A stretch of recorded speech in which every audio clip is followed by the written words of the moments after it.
The Paradise Papers are likely to cause little in the way of direct implications for offshore wealth managers in Asia-Pacific, according to an analyst with GlobalData, a leading data and analytics company.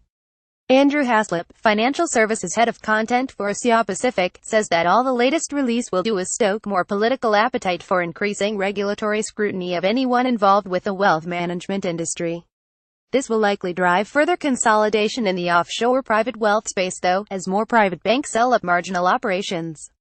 Yet another large leak of confidential client records has hit the headlines, with the International Consortium of Investigative Journalists publishing the so-called Paradise Papers. The papers are mainly made up of nearly 50 years of business activity by Appleby, a law firm based in Bermuda that specializes in offshore clients.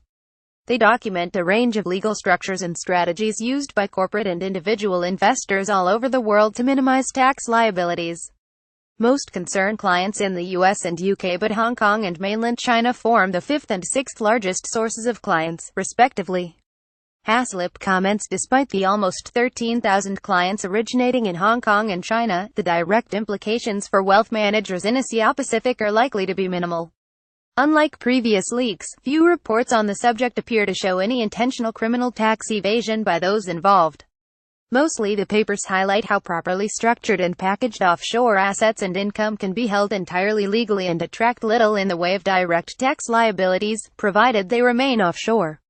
Indeed, GlobalData's 2017 Global Wealth Manager Survey shows that tax efficiency is the second most important reason for offshoring wealth globally among high-net-worth HNW investors, cited by 18.2% of wealth managers. In contrast, client anonymity comes in at a distant 2.8%. As such, it is unsurprising the leak shows little in the way of wrongdoing, and unlike with previous leaks, wealth managers have little to worry about in terms of fines and direct legal action as a result of these revelations. But in the longer term, the papers are likely to contribute to further regulatory scrutiny of the industry and doubtless lead to calls for more legislative action from politicians around the world. The net result is likely to be even more burdensome regulation for those operating in the offshore market and yet more compliance issues to deal with. Haslip adds marginal players in the offshore wealth market are likely to see this as a key milestone at which to reassess their business. Given that recent years have already seen a number of foreign private wealth managers selling their operations in Asia-Pacific, the Paradise Papers are likely to prompt some reassessment of any small-scale offshore operations in Asia-Pacific as well.